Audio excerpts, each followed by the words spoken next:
Welcome, benvenuti. Benvenuti alla presentazione dei progetti realizzati dagli studenti dello Spring Semester 2020.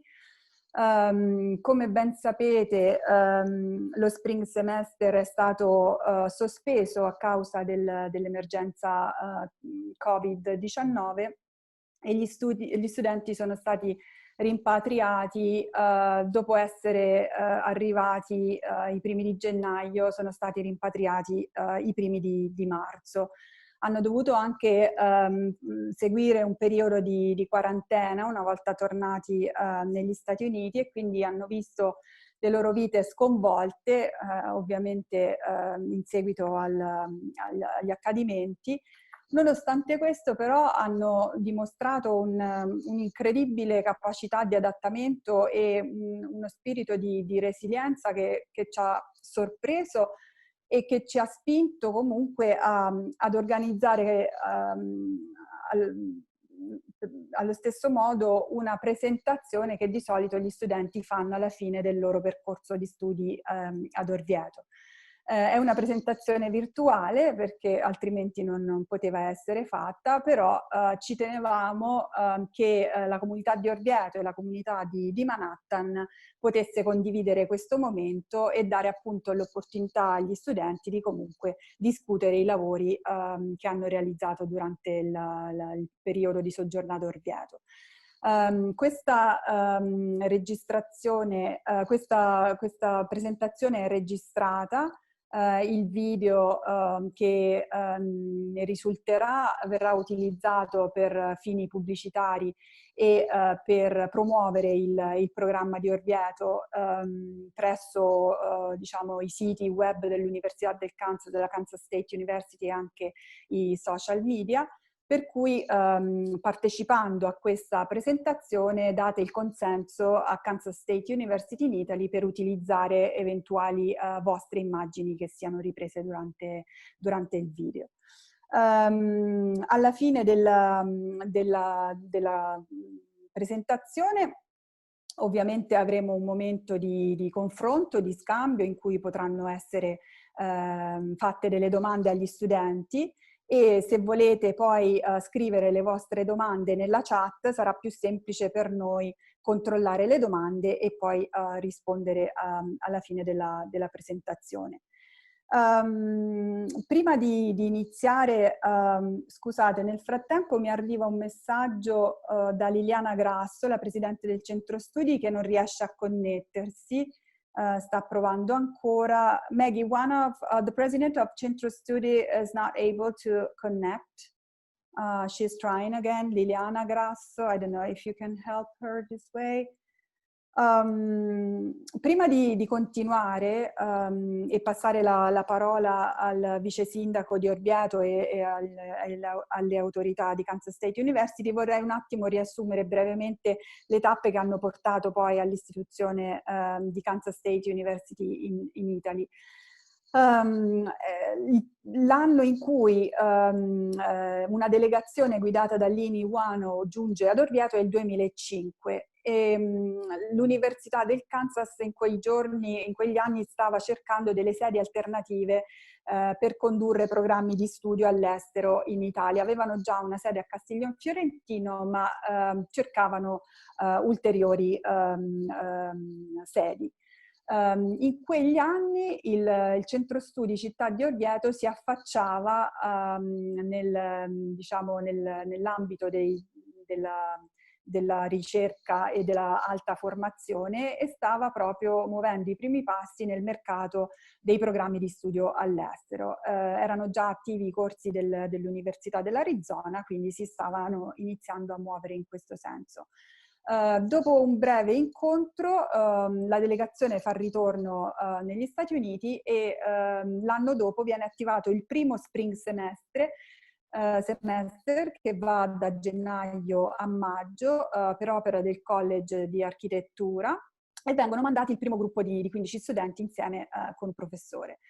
Da quel momento il programma prende forza anno dopo anno.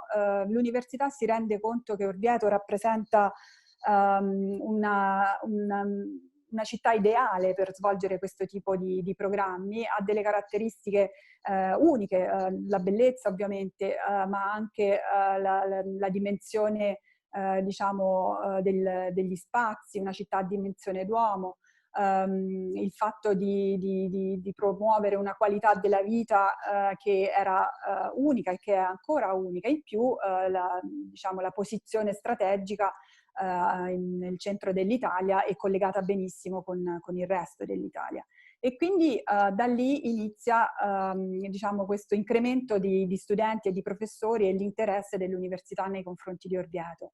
Nel 2009 viene nominato preside della facoltà di architettura Tim De Novo, e lui darà ancora maggiore impulso al programma. Affiancherà al programma primaverile un programma autunnale, quindi il fall semester, che va di solito da metà agosto a metà dicembre, sempre per conto della facoltà di architettura, e avvierà poi il processo di riconoscimento che vede oggi Kansas State University in Italy essere un'affiliazione italiana di un ateneo statunitense che è autorizzata dal Ministero per l'istruzione, l'università e la ricerca italiani.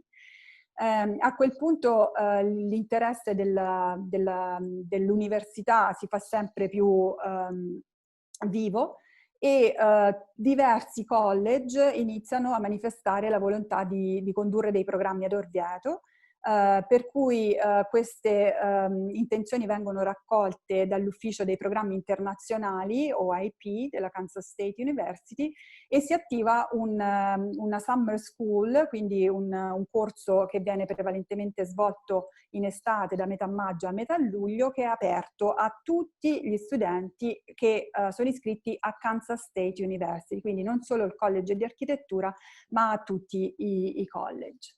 Ogni anno tornano ad Orvieto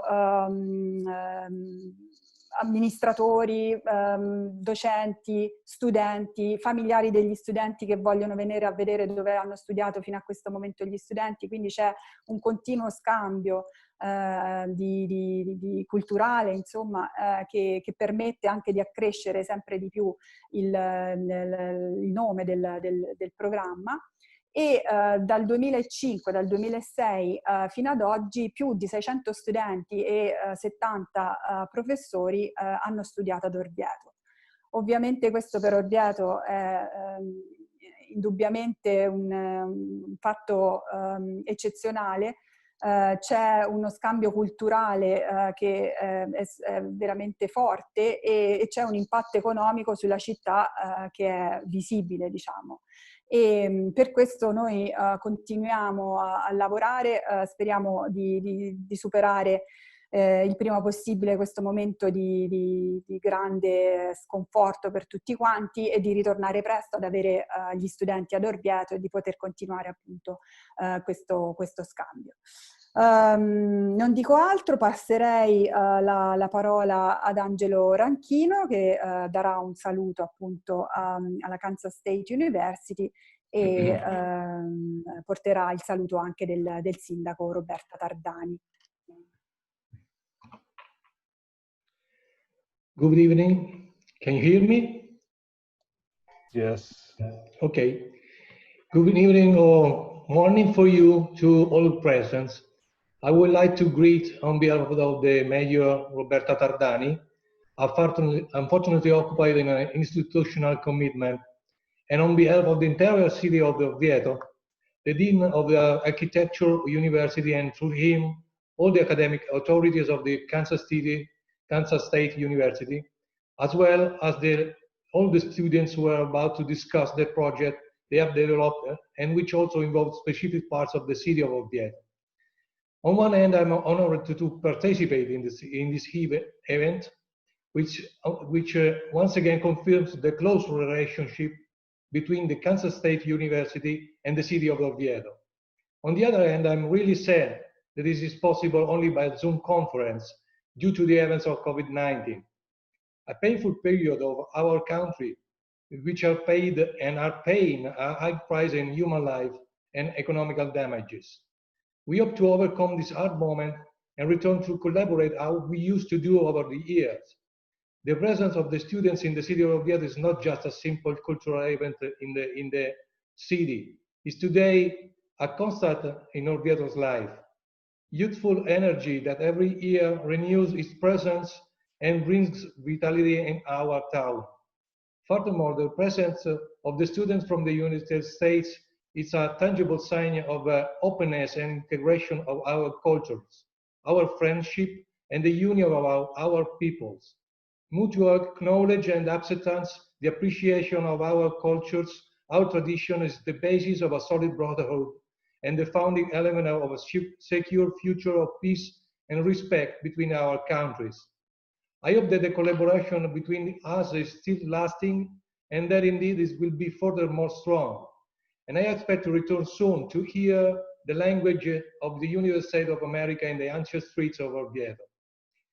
To this end, I confirm that we are working at institutional level with the Orvieto Study Center in order to increase the teaching and accommodation facilities and hopefully to establish a permanent school for students from the United States and the other parts of the world to make it even more actual, the result of the project that we started. So I wish you good job and I really wish to see you again soon in Orvieto. Thank you, grazie, Angelo Ranchino. I would turn the floor to Team de Noble now. Team is... Well, Senor Ranchino, I don't know that I can say anything near as eloquent as you've just stated. I think in so many ways you encapsulated what we aspire to be in our presence in Orvieto. What we aspire for our students and faculty in terms of learning from your wonderful culture and using that opportunity to reflect on our own culture. And from our point of view, how absolutely significant and important this opportunity is for our students and faculty to participate in truly one of the most wonderful and glorious historic environments and as we all know, one of the most beautiful and historic cultures in the world. And all I can say is, as you said so eloquently, is that I wish Godspeed for this period to be over, for everyone to be back to good health and to our abilities to re-engage in Orvieto to come soon. And you know, at this point, we're aiming for the spring because of course this fall, as it's turning out, the European Union is probably pretty wise in not having people from the United States come there. So we hate to have to suspend for this fall, but please know that we are deeply dedicated to returning in the same robust numbers that we have in the past, if not even more, as our college has continued to grow. I want to take this opportunity also to thank the students and faculty.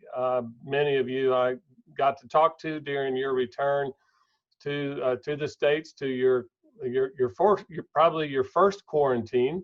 It may not be your last. And just really want to thank you for how you took a can-do attitude to that, in spite of the obvious disappointment at being pulled away from your time in Orvieto and with our wonderful faculty there.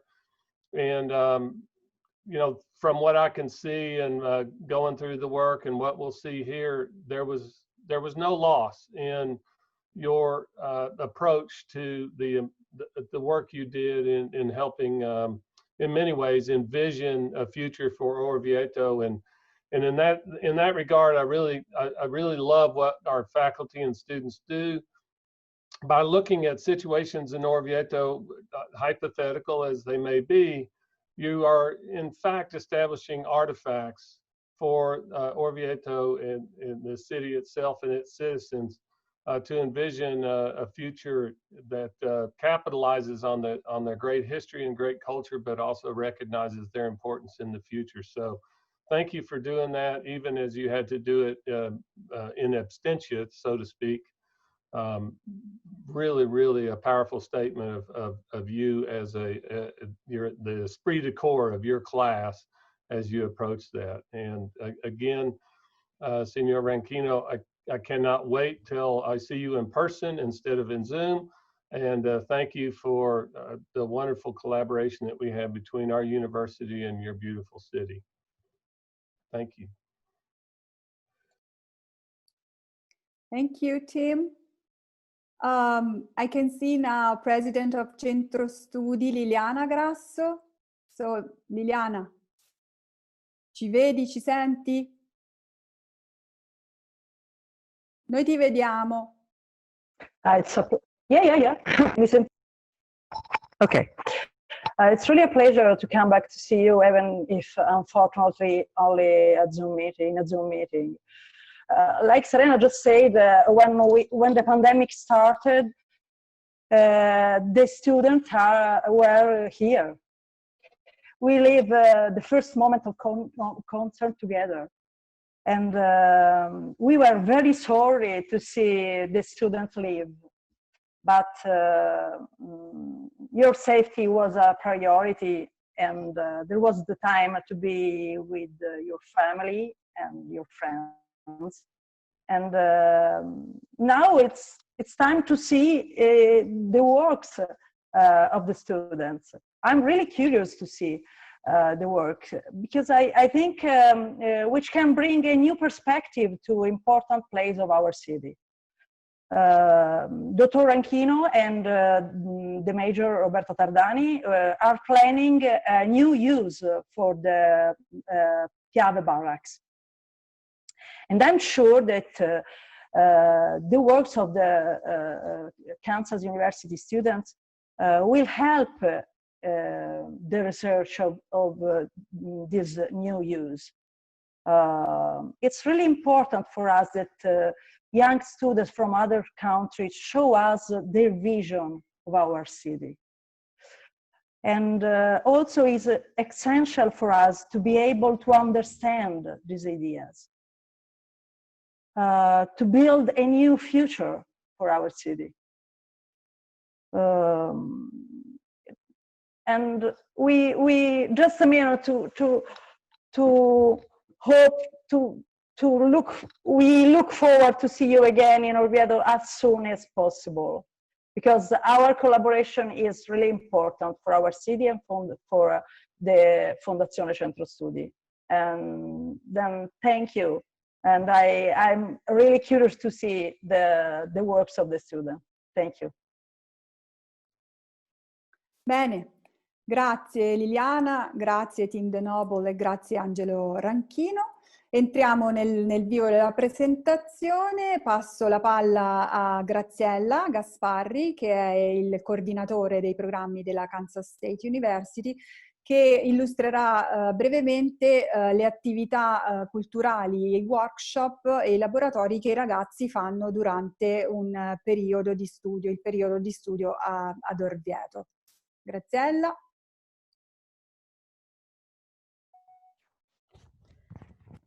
Sì, grazie Serena. My presentation is in Italian, and as Serena said, the English-speaking participants can read the English presentation posted in the chat. It includes all the workshops that we usually propose to the students, also those that unfortunately the 2020 spring semester students were unable to participate due to the COVID-19 emergency. But with this slideshow, we want to make a complete presentation of the activities and warmly thank the Orvietani, the people of Orvieto, the producers and the craftsmen that usually collaborate in the program.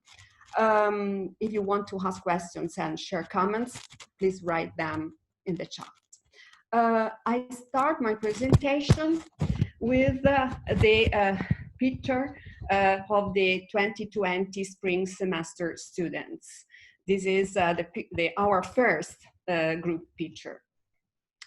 Ok, la mia presentazione sarà in italiano, anche perché in questa occasione noi vogliamo ringraziare tutti coloro che hanno collaborato con noi qui ad Orvieto, i produttori, gli artigiani che hanno a creare una serie di attività molto importanti per questo programma che permettono agli studenti di fare un'esperienza veramente autentica della vita di Orvieto e delle attività orvietane. Il programma di studi di solito si articola in lezioni in aula, con seminari e con lavoro in studio focalizzato appunto su alcune parti della città, e vedrete appunto i lavori che presenteranno i ragazzi. Ci sono anche delle lezioni di storia dell'arte, ci sono delle lezioni di lingua italiana e c'è una serie di viaggi e una serie di attività appunto. Next slide, please.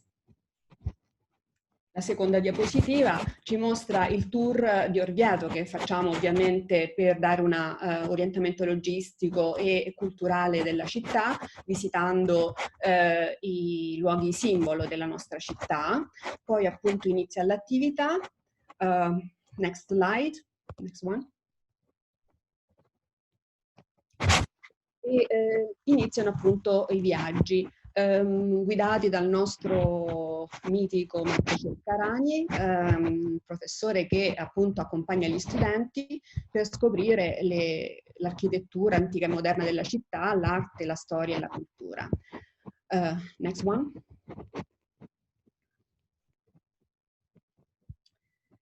E cominciano appunto le attività, i workshop e le attività culturali.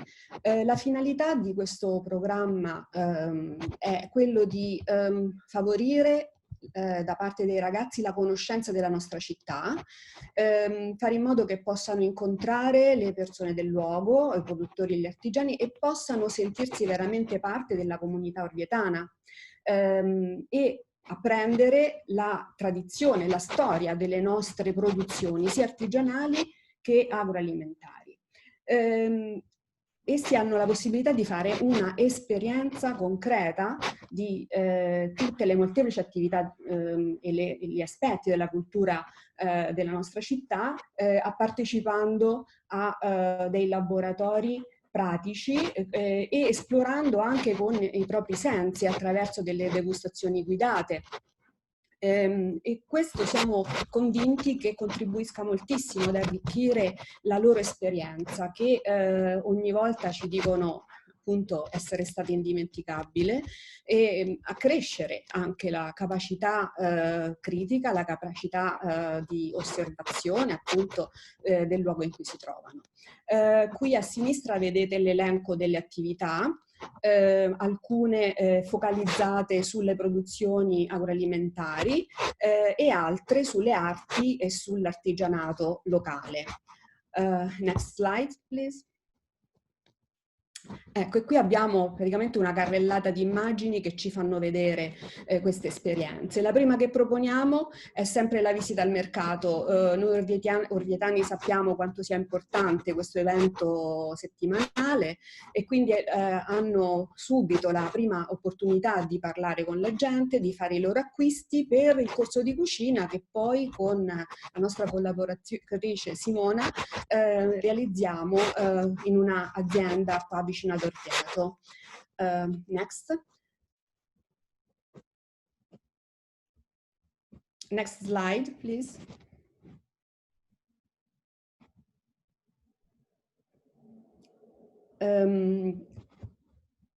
There is one more. Nella stessa giornata facciamo anche una visita all'azienda vinicola, fanno la visita all'azienda Neri, hanno una degustazione guidata. Visitiamo l'immagine che avete visto prima, era quella della cantina dello Svinnere, che è un prodotto molto particolare di Orvieto, e quindi hanno l'opportunità di fare di confezionare la loro bottiglia direttamente e portarsela come ricordo a casa. Partecipano a laboratori di pasta presso l'azienda Janas, che ha importanti progetti con le università americane. Per molti di queste persone che lavorano in queste aziende è stata proprio una vera e propria scelta di vita, quindi i ragazzi hanno l'opportunità anche di comprendere la loro visione del lavoro e il loro approccio, appunto, che molto spesso si lega alla filosofia slow di cui Orvieto è la capitale. Next slide. Visitiamo un laboratorio dove si produce birra artigianale fatta con, anche in questo caso, prodotti locali, utilizzando il grechetto, utilizzando cereali appunto del luogo. Ovviamente c'è sempre la parte della degustazione per capire appunto la qualità e la bontà di questi prodotti. Next one. La visita poi a un'azienda produttrice di mieli. I ragazzi appunto entrano nel laboratorio e fanno veramente il lavoro che Morando, il titolare, compie, quindi estraggono materialmente il miele per poi appunto avere da parte sua, da parte di Morando, la spiegazione delle varie caratteristiche dei mieli diversi che loro producono. Next one. Un'altra importante azienda agricola è quella della fattoria secondo altopiano, dove in questo caso loro lavorano proprio nella formaggeria, producendo i formaggi freschi che poi assaggeranno alla fine della giornata insieme a tutti gli altri. Next one. E poi la raccolta delle olive. Nel mese di ottobre-novembre il gruppo del Fall Semester ha l'opportunità di partecipare direttamente alla raccolta delle olive, di visitare il frantoio e seguire tutte le fasi della produzione, fino ad arrivare a una degustazione comparata di oli diversi per capirne la differenza e la qualità. Next one.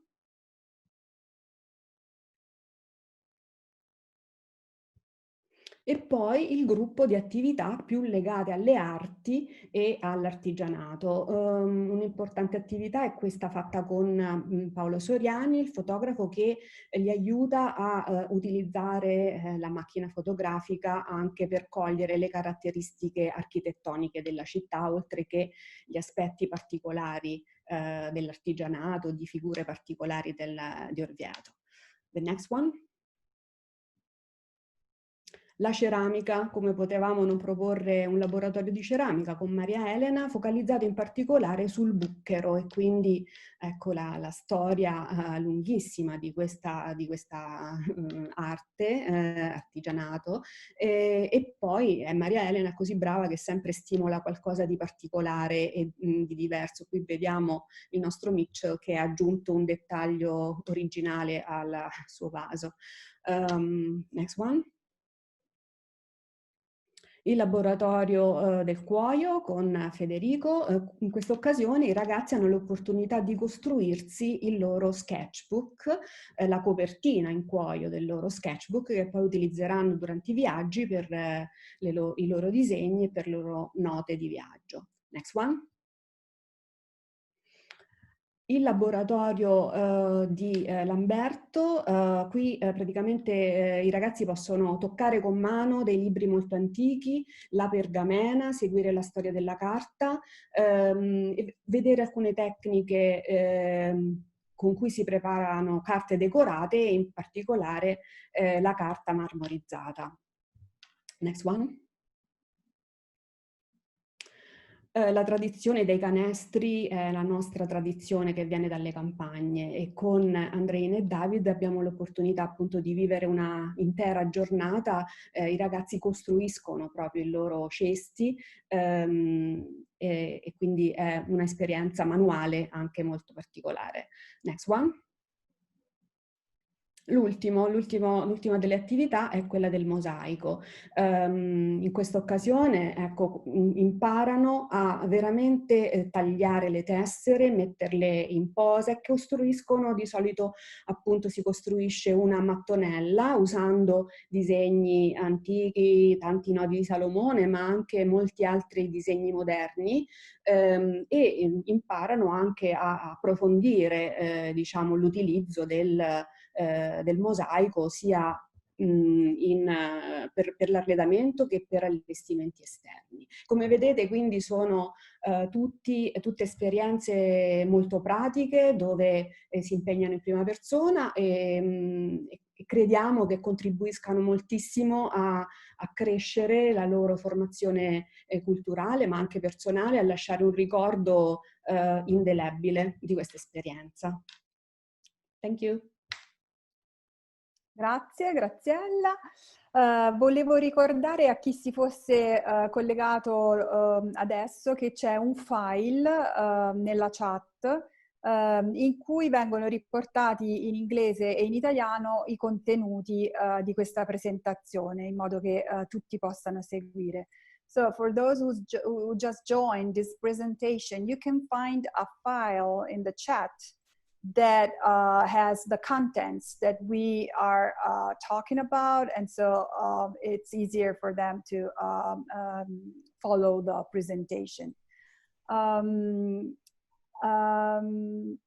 I think now I will turn the floor to Blake Bellinger and Adriana Molina, the two faculty that accompanied the students this past spring, that will introduce the studio projects and the seminars that they taught during the semester. Quindi ora passo la parola a Blake Bellinger e ad Adriana Molina che ci introducono ai seminari e ai progetti a cui hanno lavorato i ragazzi durante il semestre di studio ad Orvieto. Grazie Serena. Good morning. Buonasera. Adriana and I taught 3 courses in the spring semester. We taught 1 studio to all 26 of the students, and then we divided those students into 2 seminars. And I taught one of the seminars, Adriana taught the other seminar. We're going to talk about the seminars in more detail later in the presentation. We're going to talk about the studio first, but first, we wanted to show this photograph of Orvieto for those people in the audience who have never been there.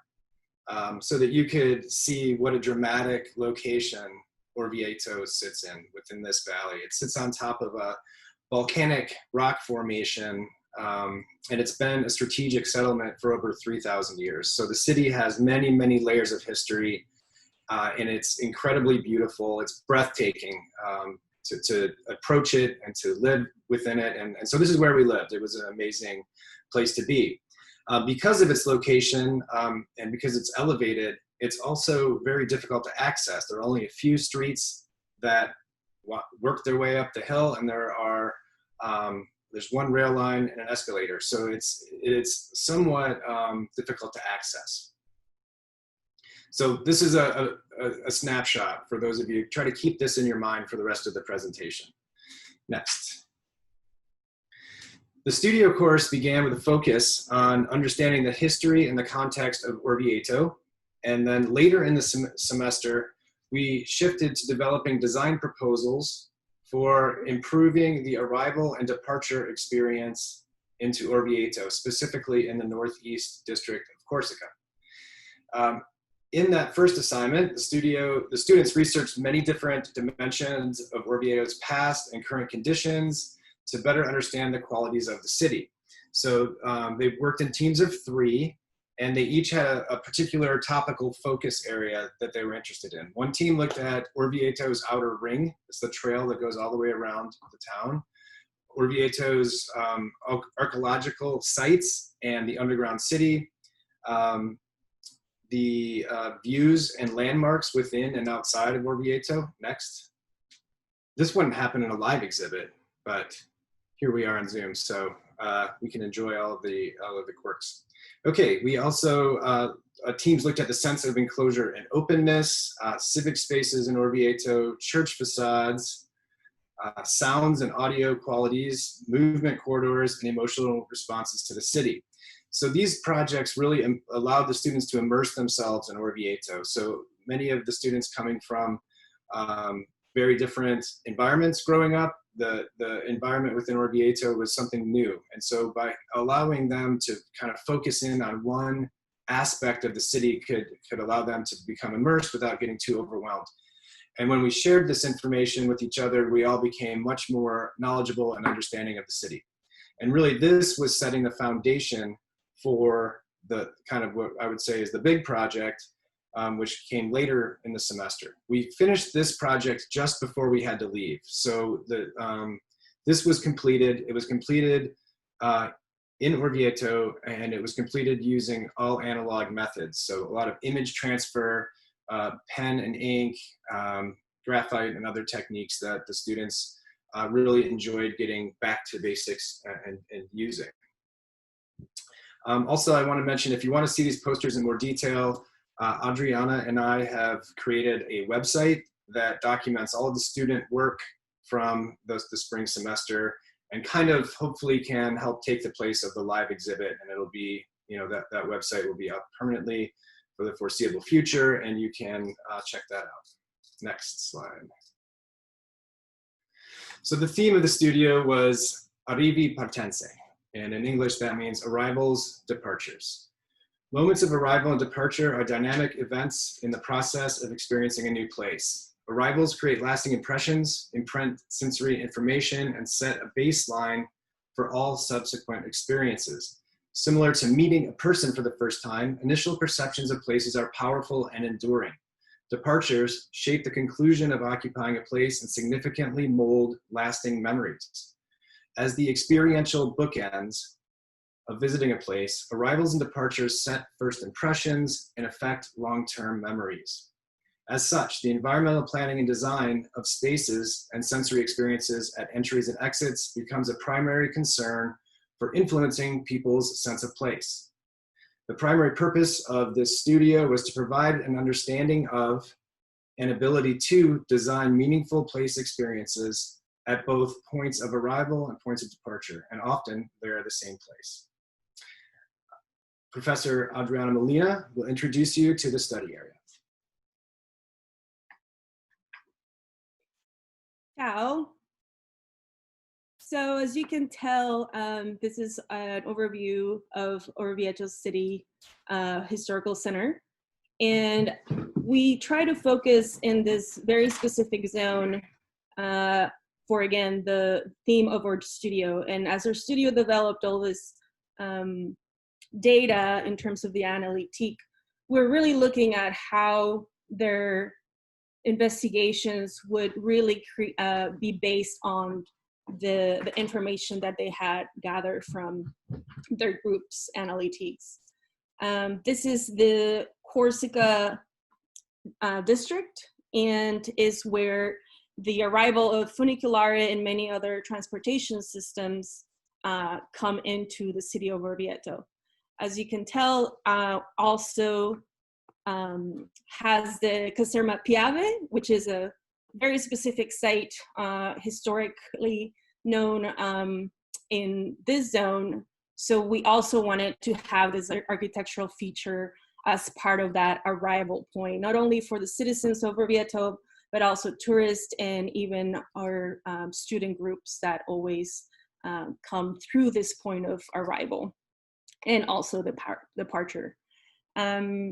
As Professor Bellinger was saying, our studio coordinated the courses of seminar in, we tried to really efficiently coordinate all investigations through studios, so then at the end, their final projects that they will be presenting really had a great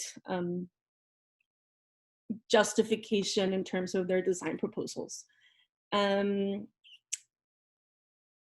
Piazza Cahen becomes one of the very specific study areas as well.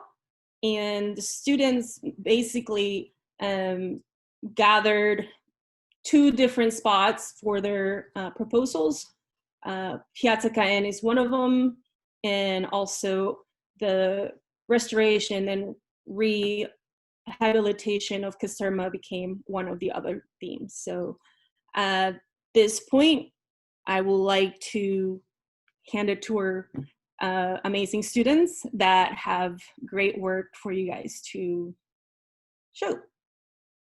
Thank you.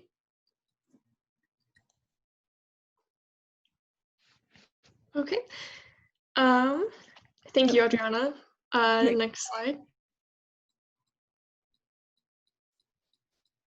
Nice.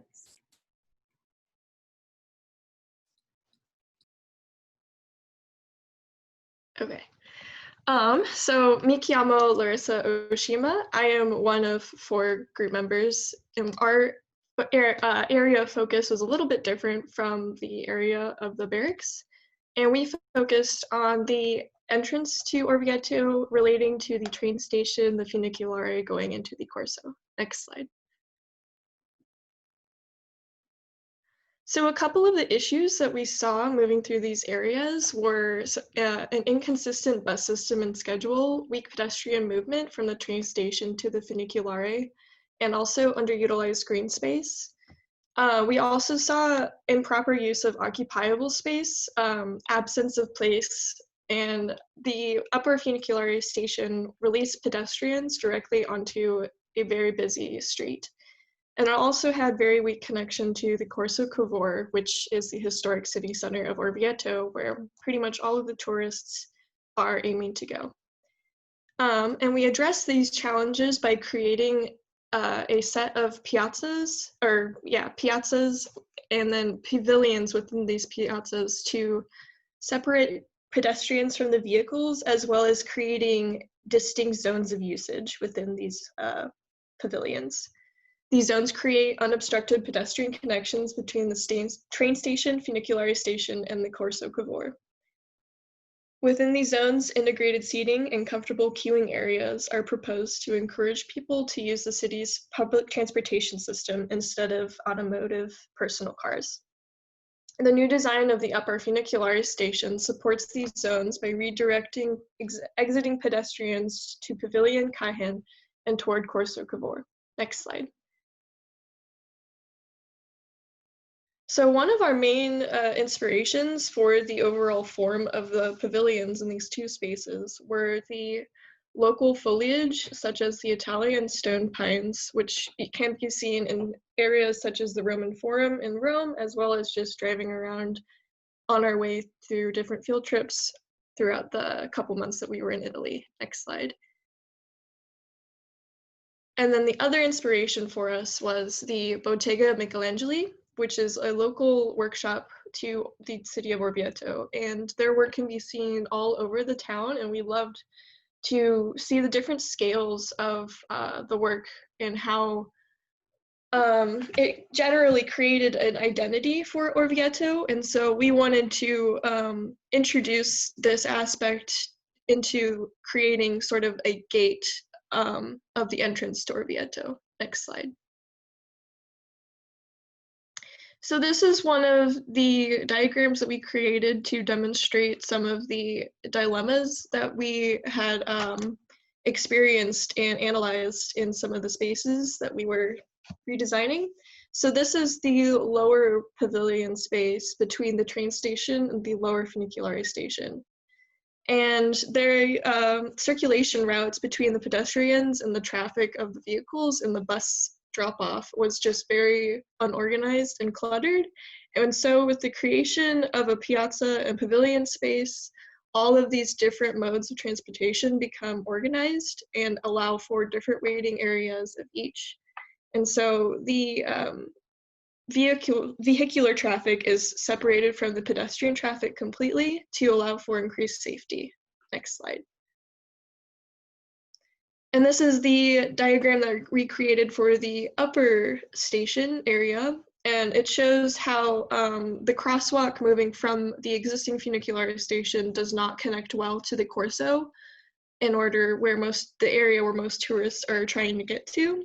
And so with the creation and the usage of the pre-existing underutilized space to the southeast of the funiculare station and creating a pavilion there, it helps to redirect tourists and other pedestrians towards Corso Cavour, and also creating a much more redirected vehicular traffic path that is much safer to use than the existing pedestrian crosswalk.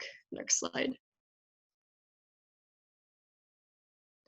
And so this is a 3-dimensional diagram of the lower pavilion.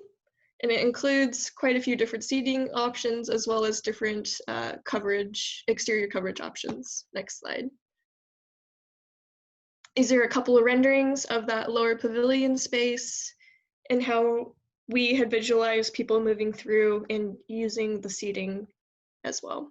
Next slide. And this is the upper pavilion space as well as the redesigned funiculare station. Next slide. As well as renderings for those spaces as well. Next slide. Thank you. And I will now introduce Drew Lofton and his group. Okay, hello everyone. I'm Drew Lofton and my partners were Michael Botchway and Jasmine Hall, and we reimagined Piazza Kai. Next slide. So the selected site is just east or just west of the funiculare station where Larissa just presented. The site is currently a parking lot that serves for commuters that come up the hill for work, or a drop-off place for buses or people coming from the funiculare station. Next slide. So 3 of the primary dilemmas that we recognized right away were the vehicle and pedestrian circulation, the community connection, and the surface treatment. There's not a great relationship between the space and how it prioritizes the pedestrians. If you're coming from the funiculare station, you kind of get dumped off right in front of the street that's through traffic. And the community connection kind of goes around the piazza and not through it. There's not really anything that brings you to the piazza for any reason. You're just trying to get around it. And then the surface treatment is primarily hardscape. There's not a lot of green space. So this encourages higher speeds of traffic going through, and no real identity for pedestrians that are trying to get through it. Next slide. So the first thing we did with our master plan was rerouting the road that went through it. By doing this, we created a couple of, we created a 3-way stop, crosswalks.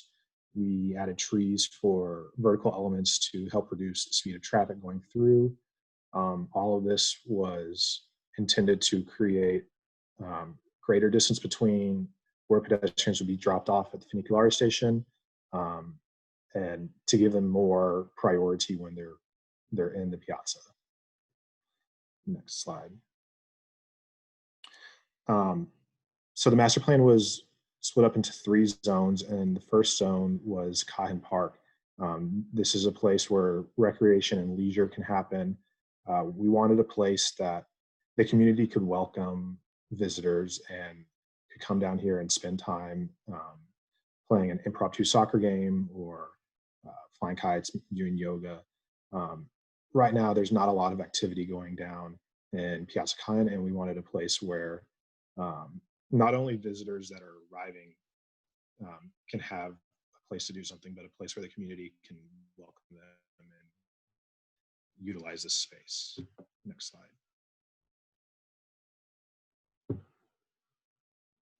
The second zone is the welcome piazza that we created right off the funiculare station.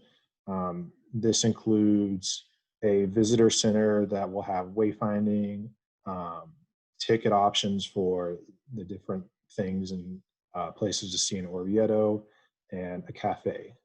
Next slide. And then the final zone is Cahen Garden. This is a place where the south end of the piazza can take advantage of the great overlook into the valley, and people can wait for buses or enjoy their coffee. There's 3 different types of spaces in this zone. There's open garden space where you can go lounge under trees. There's dining zones where you can take your pastries and your coffee and have lunch. And then there's flower beds with built-in seating where you can wait for the buses. Next slide. And now presenting is Austin Willis and Peyton Nolan, and they're presenting a design for a welcoming experience. Good morning, buonasera. we decided to design for a more welcoming experience in Piazza Cayenne. We'd noticed that mostly Piazza Cayenne is dominated by vehicular traffic and a large parking lot, and it really doesn't create much of a welcoming experience for pedestrians and for them to feel safe when they enter the city off the funiculare. So our design includes 3 parts, a bus terminal, a welcome center, and an outdoor plaza to help take back the piazza for pedestrians and pedestrian use, and to make it more friendly for humans and safer for the residents. Next slide. So the first thing that we did was we changed the street design to where cars will pass through the piazza at a much slower rate than they currently do. So what we did is we narrowed the street. We changed the pavement so that it could slow down. The cars would slow down as they crossed the pavement, and we included more speed tables so that cars really had to slow down to cross the areas where pedestrians will most heavily be crossing. And then we also moved the bus terminal, instead of right in front of the funiculare station blocking views and creating confusion for people when they arrive, we decided to move it south, and I'll go into that in the next slide.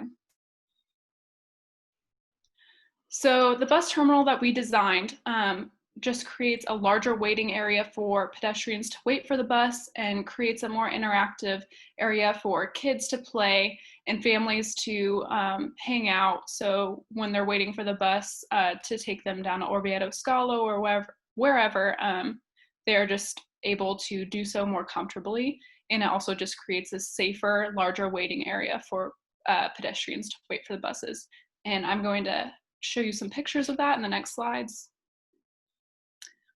These just show pedestrians coming out of the funiculare station and crossing the street to our welcome center, and it also shows the waiting area that we've designed for families to wait for the bus.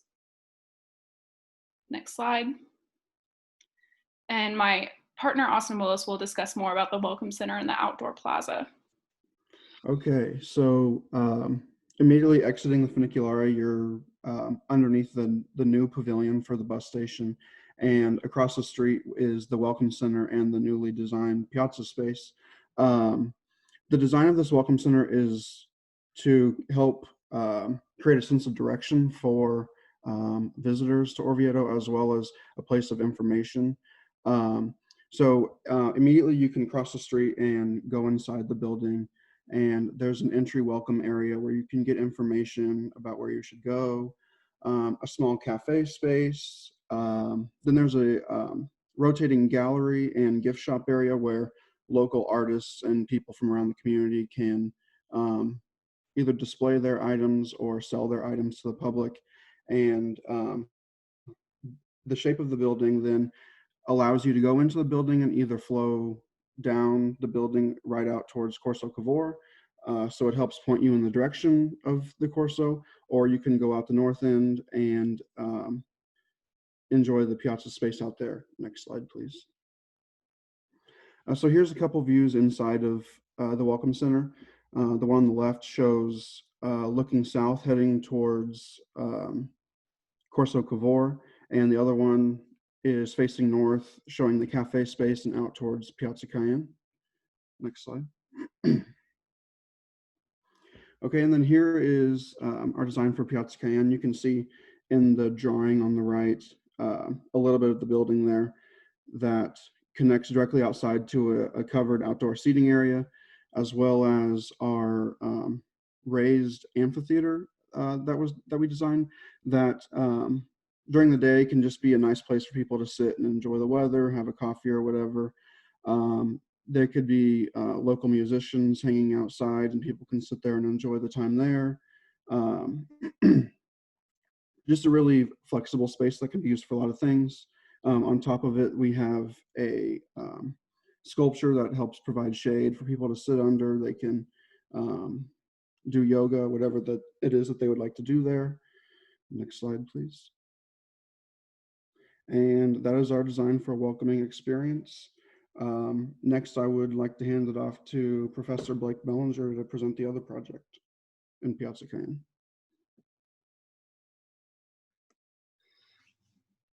This group of students uploaded their material, but they were unable to present today, so I'm going to go ahead and present for them.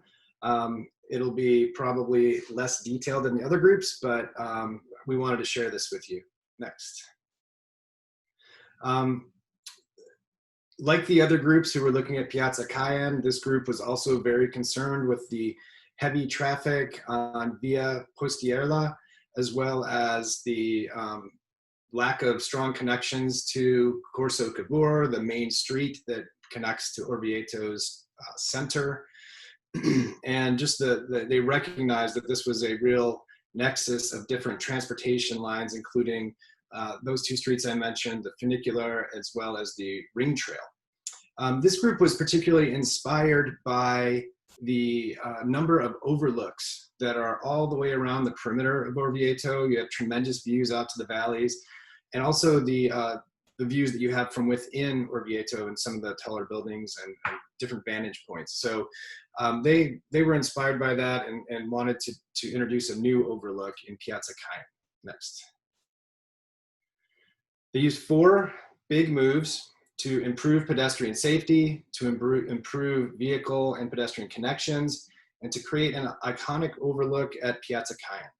So the first move was to slow traffic by shifting Via Postierla. So you can see that they moved it to the west, to the left in that diagram. They added a roundabout to slow traffic, and that created space immediately adjacent to the funicular station. So that blue area on that diagram shows a new public space that they've created, essentially shifting from the other side of the street.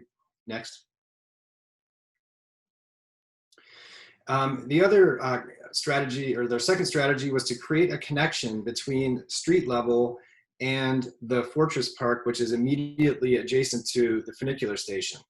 And so their concept to do that was to create a ramp that would connect street level to the roof of the funicular station, which then could become an overlook that could bring people up to look out across the entire piazza. Next. The ramp was responsive to the contextual conditions, so they manipulated the form of the ramp somewhat. Next. And then they articulated the ramp to have a variety of different pedestrian experiences. So there are seating spaces, overlooks, community gardens, different moments along the way of moving up to the higher elevation. They also created a gateway experience moving from the main part of town to the St. Patrick Well entry, which the St. Patrick Well is a major tourist destination and very important archaeological site. And so now people arriving would have this sort of gateway entry experience into that site. Next. So in the site plan, you can get a sense there of the overall form of the ramp design and how it connects to the funiculare station, the shifting of the street, and how it creates this new civic space right outside the front door of the funiculare station, addressing the dilemma of very, very fast-moving cars being very close to the door of the funiculare station. Next slide. And here you can see the new pedestrian flows that are much safer than the previous ones. At the lower part of that diagram, that street that the blue arrow is pointing to is the Corso Cavour. So now pedestrians who are moving across the space have a crosswalk, a clear point of connection. They don't have to cross over a very busy street, which is very uncomfortable, and we can all attest to that firsthand. You can also see the flows from street level up to the Fortress Park. Next. So in summary, in this 3D model, you can clearly see the articulated spaces for people to experience the site and experience Piazza Cayenne in a completely new way. You can see how the arrival into Orvieto is much different than it currently is, with a much safer and more comfortable pedestrian experience. So now I'd like to hand it off to Madeline Cole, and I'd like to remind everyone we are shifting now. So the first 4 presentations we saw were at Piazza Cayenne, which is on the kind of southeast part of this map. and the highlighted area. And now we're shifting to the area that's circled, which is La Caserma, also known as the barracks. Take it away, Madeline. Thank you. So this is my design along with Deja McCoy and Sheridan Silvius for Orvieto's Urban Gateway. Next slide. So this is kind of what our site parameters were. This is the area we decided to focus on and its location in the rest of the context of the city. Next slide.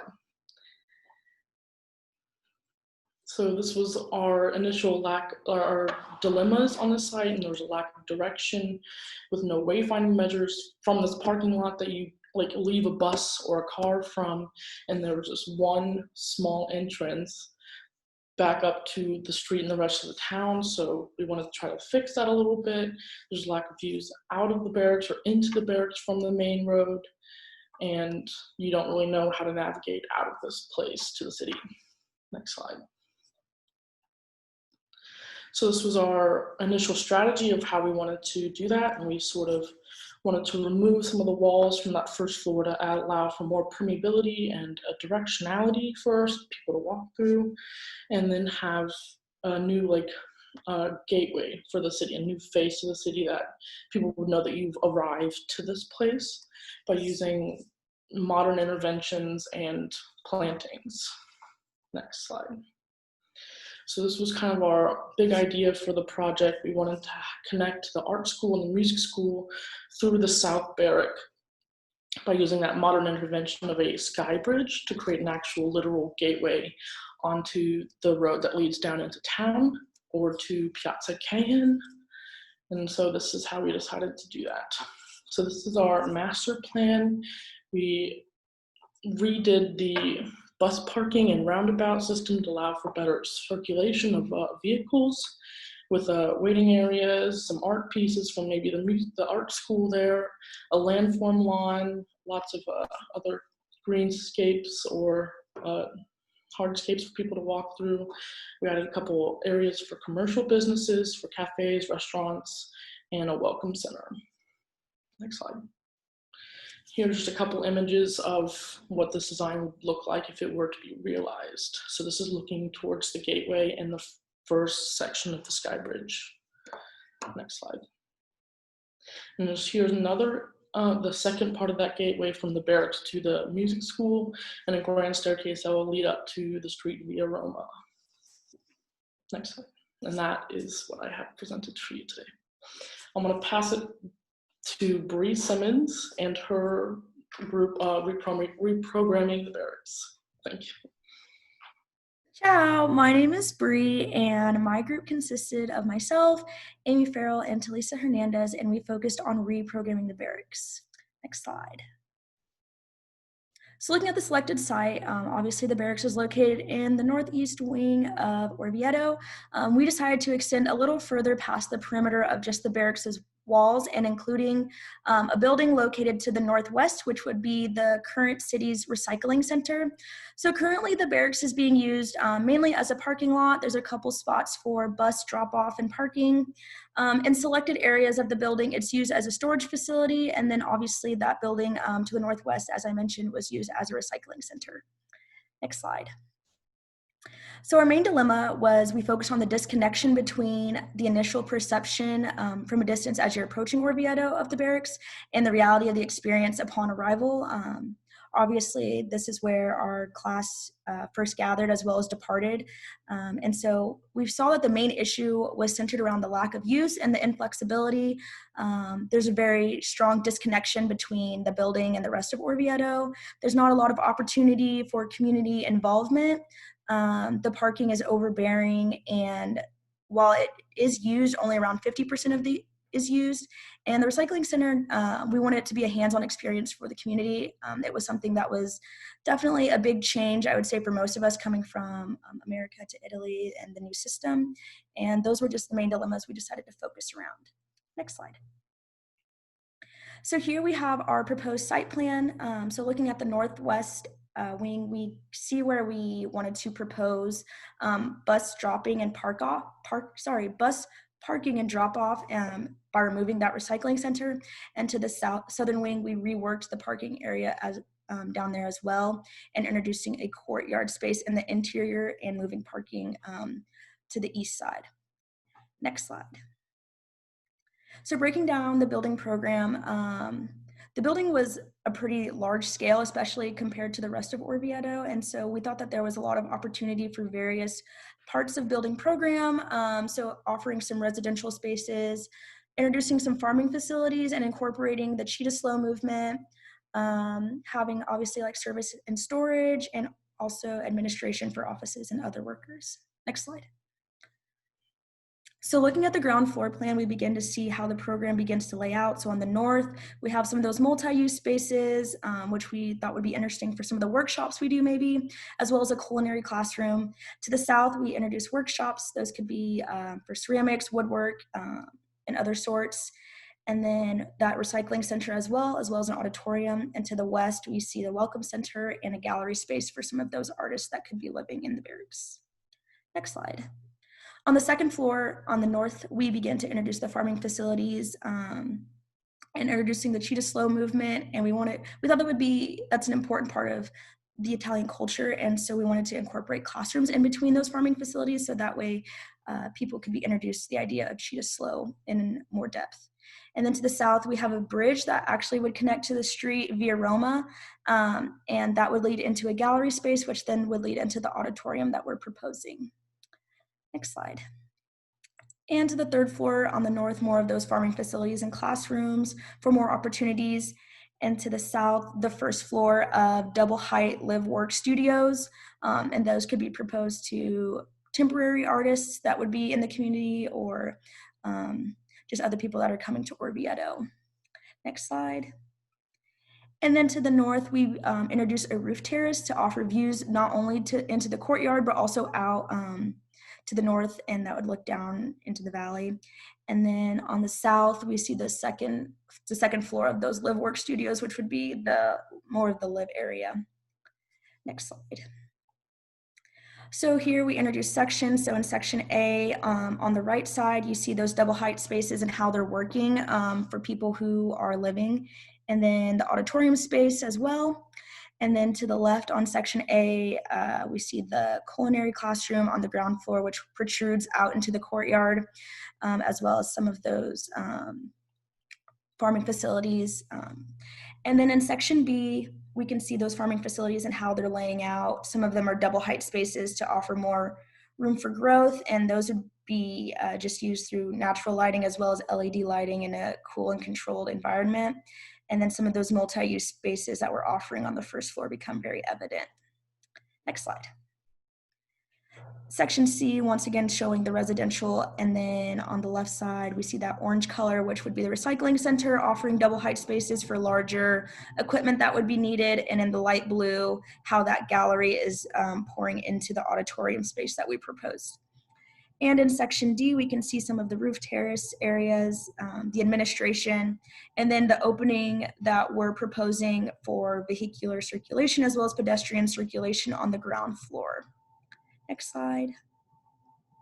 And then just one final view of what we were intending our courtyard space and how we would want to reprogram the barracks. Next, I'm going to hand it off to Julia for her interpretation of redesigning the barracks. Yeah, thanks, Bree. So this is redesigning the barracks, inviting a community within. It's a proposal I worked on with my classmates, Matt Barnes, Darren Diaz de Leon, and Conrad Hively. Next slide. So when we thought about redesigning the barracks, we thought about what we want this space to be. And we wanted to focus on creating a welcoming entry experience that would really capture the character of Orvieto. We wanted to make it a great public space that's safe, welcoming, and accommodating, and also to create a new iconic landmark that reflects the prestige and importance of the area. Next slide. Yeah, so we began to accomplish this by our courtyard design. We wanted to create a courtyard park that would add gathering space, additional vegetation, flexible seating, and an emphasized pedestrian experience that would keep a reduced vehicle presence. Next slide.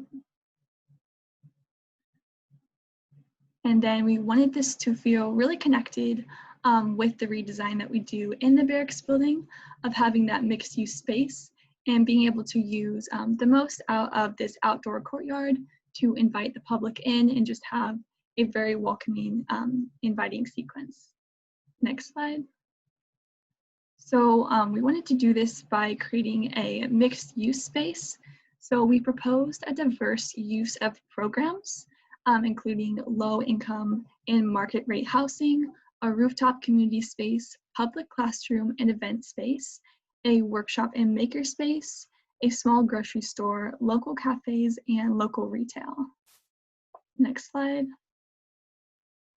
So one of the ways we wanted to attract people is by having these residential units, and we wanted to definitely market these to younger families who want to experience the slower lifestyle of the hilltop town, but still have the ability for easy access to Orvieto Scalo and the highway leading to Rome and Florence. Next slide. So this is our plan for the top floor of the barracks. We want to remove parts of the existing roof to make it completely open air. This would create some amazing viewpoints to the surrounding countryside of Orvieto and to the eastern side of town. Next slide.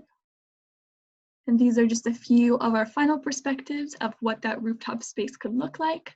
We want a space that's open to the public, that would create places for gathering, play, and people getting to experience that amazing view. And that would just add to the character of the barracks and offer a positive arrival experience into the city. Thank you.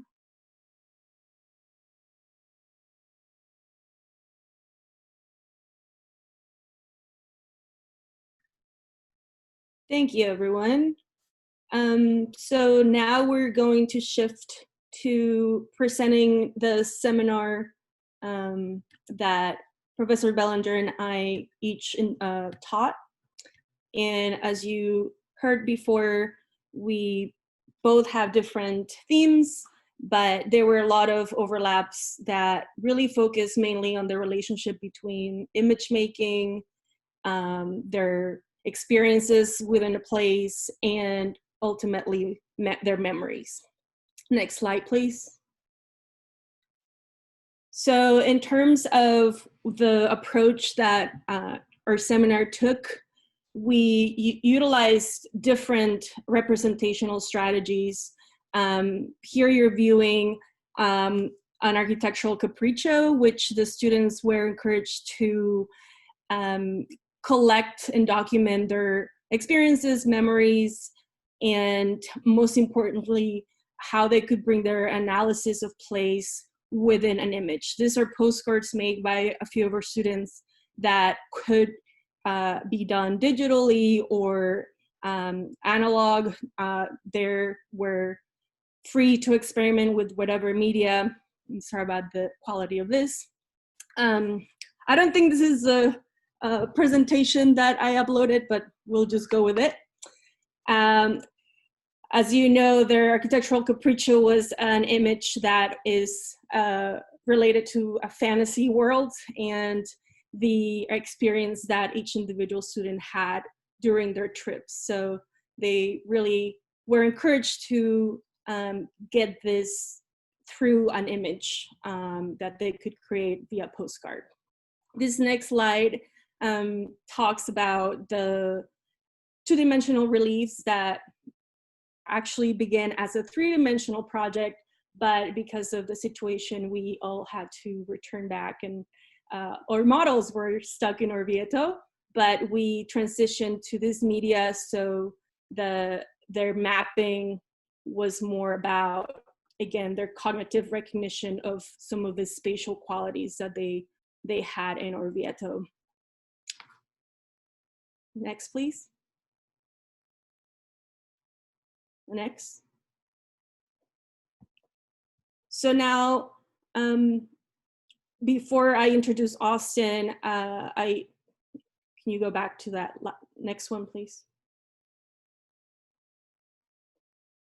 Just before I introduce Austin, I just want to explain a little bit of the process that we had between the beginning of the semester and the ending process that Austin will present, but they engage in very different series of sequential experiments where at the beginning they were assigned the different districts of Orvieto.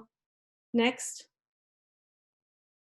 And they all had created very specific images as a group to recognize this sort of paths that they continue to collect documentation via image and via diagram. Next, please. As you can tell, these are formatted as a montage or as a, again, imaginary cognitive image. And they were encouraged also to be bold about their memories and about their experiential conditions that happened throughout their paths that they explored. So there were three main ideas in terms of generating these images and collages, and the most important element was that they could view these images or posters and really relate back to what their experiences and memories were in this place. And so hopefully between here and the end product, they really had become familiar with the specific place that is Orvieto. So now I would like to hand it to you, Austin. And we're gonna have to go back because again, the sequence is not there. So keep going that one. Thank you, Austin. Okay. So this is my 2D relief that I did for the city of Orvieto. And so I'll kind of explain to you guys how my process is with this. So the image serves as an experiential map showing multiple different layers of experiences from the city of Orvieto. The thick orange line going through the page represents Corso Cavour, the main road in town in which everything branches off of. All the yellow areas are important locations that altogether complete the experience of the city for me. Many piazza spaces, beautiful views, great restaurants, and places to spend time with friends are highlighted on this map in yellow. The thin black lines are other significant streets that connect the yellow locations with each other and back to Corso Cavour. Black dots represent the tall landmarks in the city, with the largest dot being the largest landmark, the Duomo, and all other subsequent dots sized by perceived size compared to the Duomo. The faded out images represent a multitude of different factors that make Orvieto special: nature, history, culture, religion, and food. These images are abstracted and arranged in areas near where the pictures were originally photographed. Lastly, the thin gray dashed lines serve as connections between the yellow spaces, the photographs, and the roads to show that there are many things mapped in this image, but there are always more connections to be made as more time is spent experiencing the beautiful hilltop city of Orvieto. Thank you. That's my presentation. Thank you, Austin. Thank you, everyone. And at this point, I'd like to present my seminar class, and a few students have examples of the work that they created. And as I'm going, Maggie, if you could just kind of flip through the slides about every 5 seconds, then folks can get an idea for the work that was done early in the semester. For a designer to effectively begin placemaking, it's important to first understand the background, context, narratives, and stories of the place within which they're working. This seminar focused on the relationships between place narratives, sensory observations, and experiential image making. So we began the semester by discussing a series of readings, and we focused on some weekly presentations of student work. So every week, students would produce these postcard-sized images you're seeing, and they are all focused on some experience they had while they were in their travels. So the techniques used to make these included image transfer techniques, sometimes with watercolor, paint, ink, and graphite. And so these were really just practice. This was a way for them to practice every week, learn new techniques, learn ways of expressing the narratives of a place and the history of a place to prepare them for their final project. The final project, which I called Narrative Compositions, asked the students to reflect on one specific experience they had while in Italy. And it could be one of the workshops, it could have been a field trip, it could have been some of their experiences in Orvieto.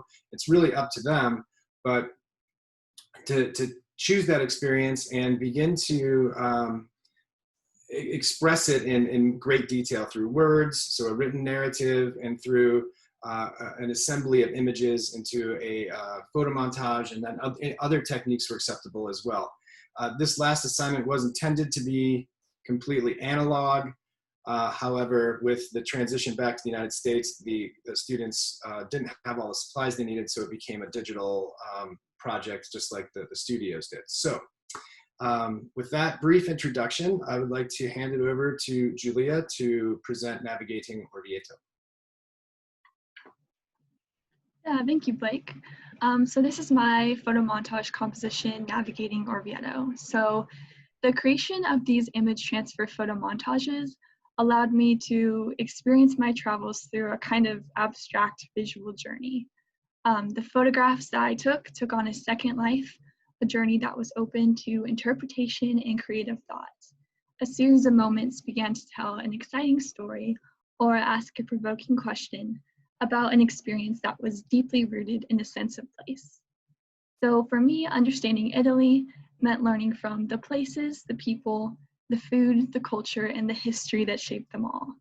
From sitting down to a long meal with friends, wandering around the cobblestone streets at sunset, and spending Saturday mornings buying fresh produce at the farmer's market, I began to understand the local rhythm of life in Orvieto.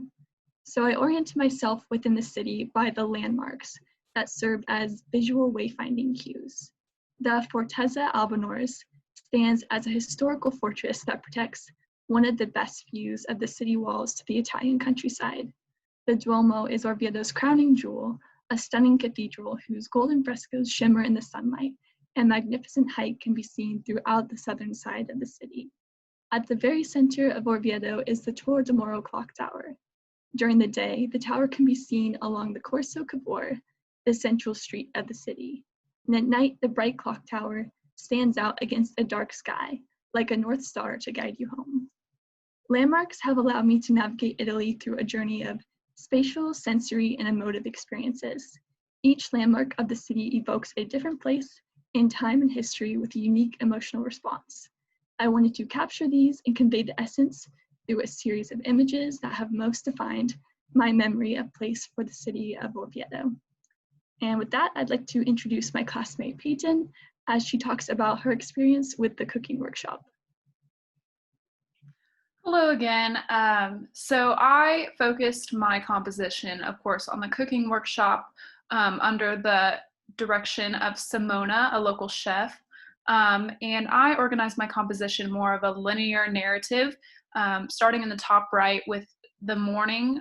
We started at the local market and picked fresh produce for what we were going to cook that day. And then we made our way over to Cantina Neri, where we performed the cooking class, and we learned under instruction from Simona. And then finally we got to enjoy our meal after touring the winery as well. And I really wanted to focus my composition on not just the final product of the food, which you can see in the center there, and it's obviously looks very delicious and it tasted just as great, but I really wanted to focus on the process and the emotion behind the process as well. And so in black and white vignettes around the composition, you can see hands preparing the food, and you can see in the photos as well just looks of concentration and laughter and really enjoying the process behind the food, and not just the final way of just enjoying it. And I also pictured the raw ingredients below the final products as well, just to show how these simple ingredients can be turned into something really amazing and beautiful. and that tastes great as well. And so I really just enjoyed depicting the process and the emotions of this workshop in my composition, and it was a really exciting and fun time for me. So I will then pass it on to Larissa, and she will talk about her experience with the leather workshop. Thank you, Peyton. As Peyton described, I focused my narrative composition on the leather workshop that we had at Federico Badaya's shoemaking workshop, or leather shoe workshop area. I am a really big fan of leather, and I was really excited to choose this workshop to do this composition over, as I feel the sense of smell can very strongly convey a lot of it can evoke the quality of this material very well through the sense of smell, and so I really focused on that. And so I have a sketch of the exterior of Federico's shop, and behind that I placed an image of one of the buckets of leather scraps that he had for us to choose from. And I felt like this was a really good way to evoke the sense of walking into this bucket of leather, as that's how it smelled to me.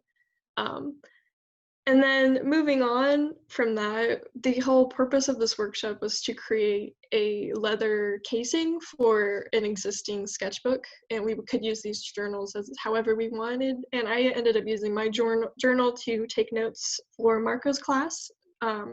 So we'd go on field trips, and I would do a lot of sketches, and there were a lot of places where we couldn't take pictures inside of the churches and such.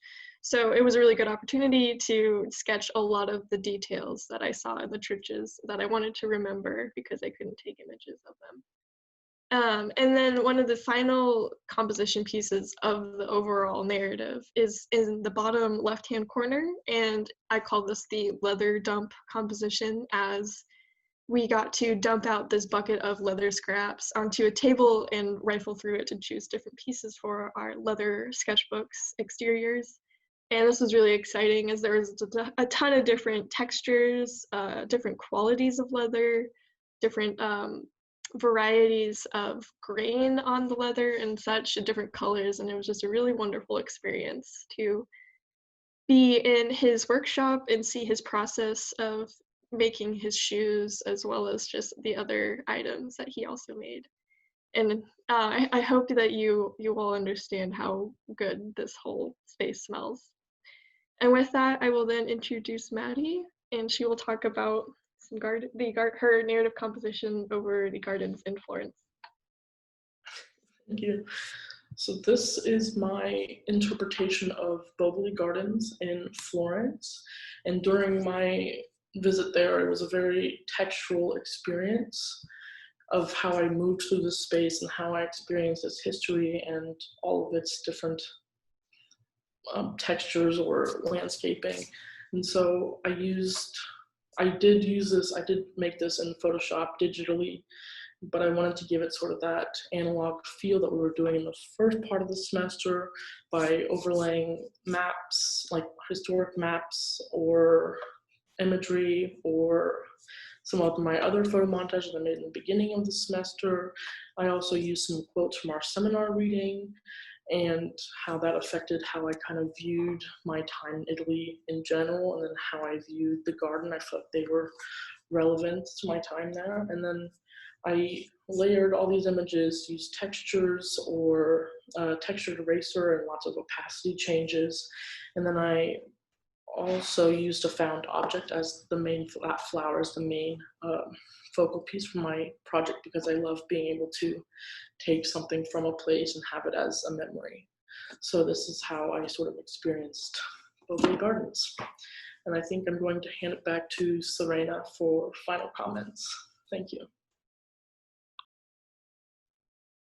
Thank you. Thank you, students. Thank you, faculty. I think it's pretty clear that the quality of the projects that the students were able to produce is unbelievable, at least from my point of view, considering that they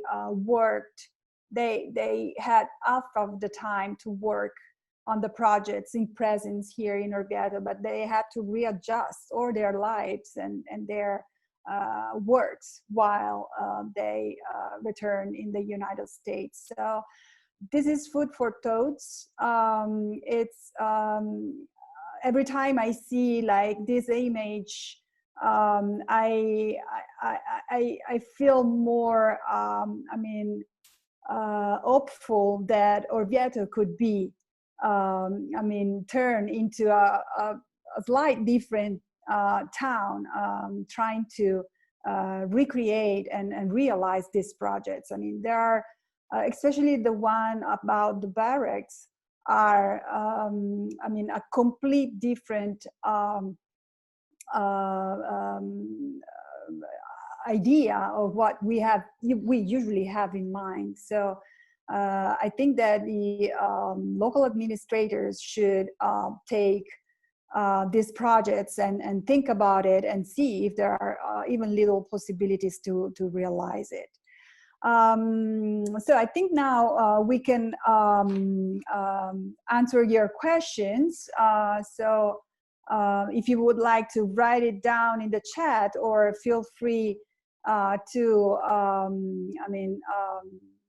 ask your questions directly to the students and to the faculty or to us. In the chat, you can see the website that has all the projects that you saw during this presentation and will be implemented in the future with many other projects. So please feel free to share your thoughts with us and to ask questions. So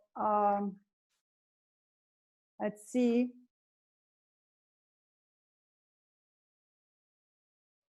I see Roberta. Roberta is the Italian instructor, and she's saying you all did a great job.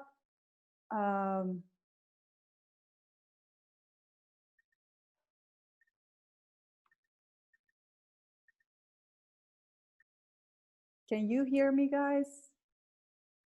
See. Okay. I have to say that repatriating the students was one of the hardest things I had to do in my career. When we had to tell the students along, Adriana and Blake, that the program was going to be suspended, seeing their faces was something that will remain in my memory forever.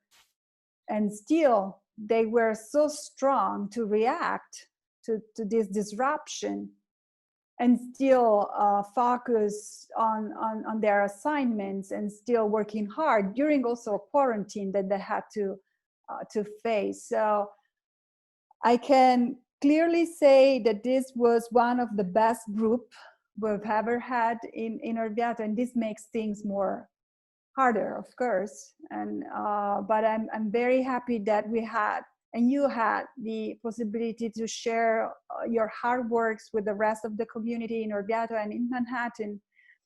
And I really hope that in the future you will be able to come back and maybe take some of the field trips that were canceled, and so kind of complete the experience in Italy. So thank you. I'm reading some of the messages on the chat. Thanks for sharing our outstanding work with all of us. Thank you for all the amazing ideas and artworks. This is the president of Centro Studi. Bravissimi e bravissime. Congratulations to you all for a superb job. These are superb images. So I think, guys, you should be proud of what you did, what you made, and we all are proud of you. So. And if anyone wants to comment, not in the chat, if you want to just unmute yourself, please feel free. If you'd like to ask a question of the students or us, or just make a comment, please do.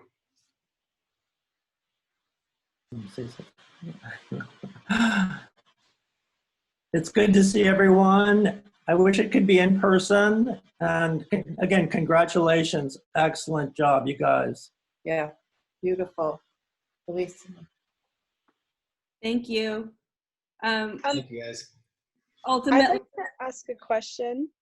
My name's Annie. I was going to be in Orvieto for fall, so I really appreciate seeing everyone's work, and it's really awesome. And I wanted to ask if someone could speak to what the emotional and like personal connections you all had, and how they changed in how you experienced place in Orvieto, and seeing that in the sketches that, particularly Larissa, I loved your sketches, and how you experienced the leather workshop.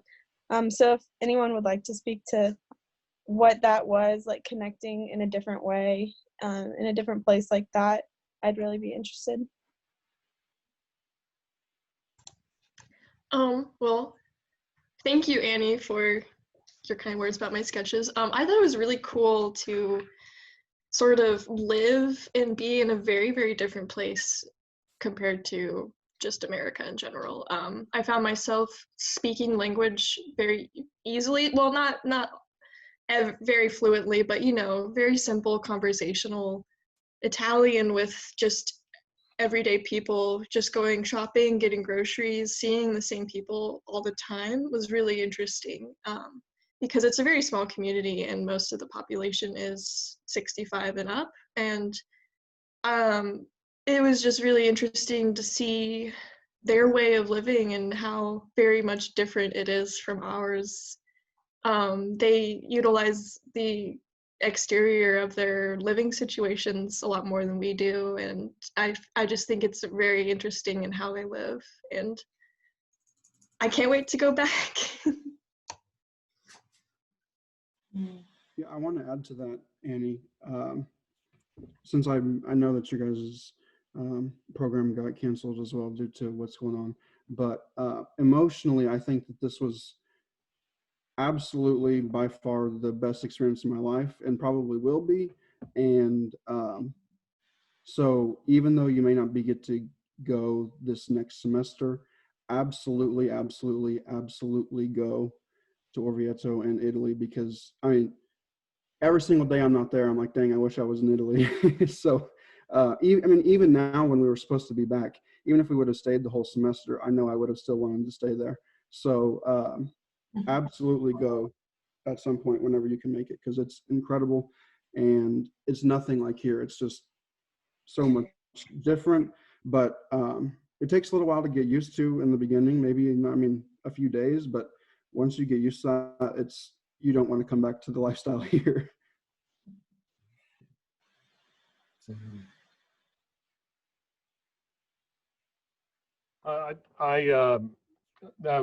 Austin, it was really great to hear that, and Larissa, I think y'all did a great job. One of the things I told the students when they came back was that, and again, I was just trying to help them feel a little better about what happened, but the time that they actually spent in Orvieto was longer than the planned program time that I got to spend in my first experience studying in Rome. And it changed my life, and you know, accordingly, I think I've lived about 5 years of my life in Italy because of that experience, and 5 summers in Mexico, and traveled the world because of how much I enjoyed, you know, learning about other cultures. So I would say y'all made the most of it, that you'll be back. And, you know, for Annie and others that aren't getting to go this fall, let's continue to endeavor to work to be sure that you get to go there during your time when you're here, because as you can see, it's a deep and rich, not only design thinking experience, but cultural awakening experience that we want all of you to participate in. So again, I thank everybody for the work. I thought it was really great. I got very excited by a lot of the imagery and ideas, as well as certainly some of the provocative images that were done in the seminars. And thanks to everybody for making it happen. Most of all, Serena and question and maybe a couple comments. One, Don, has written a nice thing about the experience there in Orvieto. You should read it in the chat. And it kind of reminded me when I was reading that about your theme for your studio being arrivals and departures. And with the shortened time there, everything was kind of highlighted. And then you also had the component of the memory. And everything seemed to, I mean, for a theme and the experience for the whole time there, I think that, I mean, that was a great way to get the experience involved with, you know, Italy and especially Orvieto, and explore their opportunities and, you know, their skills, and, you know, kind of build a knowledge base in it. How did the time there and the experiences, I guess your expectations of what their work is and how they've expressed it, would that have been any different if they would have been there longer? Or is it more focused because of, you know, the shortened time that they have and the memories were maybe more imprinted in their minds? Just curious. Well, I think it would have been different because there were many field trips that were scheduled that we were unable to take. So, you know, there were many arrivals that never actually occurred. And then we had one big unexpected departure. I really think that the studio projects would be different. Adriana and I have talked about this extensively. You know, the students were expressing how refreshing it was at the beginning of the semester. Actually, Maggie just pulled up the website right now. Beginning of the semester, look at that image of the Orvieto Analytique. Like, that was created with paper and watercolor paint. That's Larissa's work, actually. Larissa and her team. If you scroll down, Maggie, you can see a reminder of the work that we showed. It was all analog, and there was some image transfer involved. So, you know, they would use a computer printer to print out an image, but then it was all done by hand. And so the students were expressing to us what a great, how liberated they felt, that they weren't having to go into a 3D modeling program and get stuck in AutoCAD, or not AutoCAD or Revit or Rhino, and dwell in this 2D environment, that they were actually making things by hand, and that they were working with paper again and experimenting with techniques that were either new to them or you know, maybe they were just out of practice. And so at the beginning of the project, that was kind of hard, but by the end, they really embraced it. And so one of the big differences I see is that the final project, those 8 different studies, 4 at Piazza Caian and 4 at La Caserma, those would have been done all in using analog methods. So they would look very different. And also they would have been done in a context of repeated visits. They would have been able to go to these places over and over and over and over and get to know them better and develop a stronger spatial and narrative relationship with those places. As it was, you know, Adriana and I gave the assignment on Monday, and I think we were found out on Wednesday we were leaving, and we were on a plane on Sunday. So the students really didn't have an opportunity to kind of visit over and over and develop a deep connection with these places. And so they ended up having to kind of design somewhat remotely, you know, design from a distance. And so I think for me, those are the primary differences. Adriana, do you want to add anything to that? I think overall, the short-term period that we were there really was focused, not just through the work that we were doing, seminar or studio, but their own experiences and memories. I feel like this group of students really tied themselves in experiencing the everyday life. And I mean, they didn't know that this was going to happen. Nobody did. And by the time that we returned, I think they still relied on those experiences and memories that they each personalized probably during their design process. And I think that's very valuable. I think the types of memories that they develop without being distracted with other things like going to Sorrento or going to Milano. They really have this place that is Orvieto, like engraved in their memory, and that's a really unique thing. So if anything, they know Orvieto more than a lot of the groups that have gone in the past. So you can really see it on their results and work that they produce after arriving here. And just talking to them about their whole experience there, they really feel connected with Orvieto.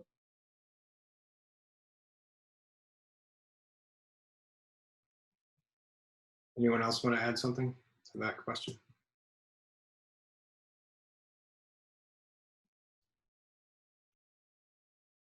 Okay. So thank you all for joining us in this presentation. I would like to thank Blake Bellinger and Adriana Molina. They were great faculty, and I mean, under their guidance, the students were able to really catch the best of this experience. And they were also very good colleagues and friends to share all the concerns that we had to go through when everything happened in February and at the beginning of March. So thank you guys for helping us and supporting us through this. A special thanks go to Maggie Egberts and Dana Blair. These two professionals decided to volunteer and help us to put together the presentation. And without their expertise, probably the presentation wouldn't have gone so smooth. So thank you, Dana, and thank you, Maggie. And of course, thank you guys all. Thank you, students. Again, I miss you every day. There's no day that I'm not thinking about you all. And so I really hope that this tragic period, these tragic times will be over soon, and they will be able to return to our normal lives and continue to offer life-changing experience to future students and faculty. So thank you again. We will stay in touch. Good luck for everything. Thank you all participants. And in this group, we have the past, the present, and hopefully the future of Kansas State University in Italy. And I really cannot thank you enough for creating this institution that offers great opportunities to all our students. So thank you, good luck, stay safe, and I hope to see you very soon.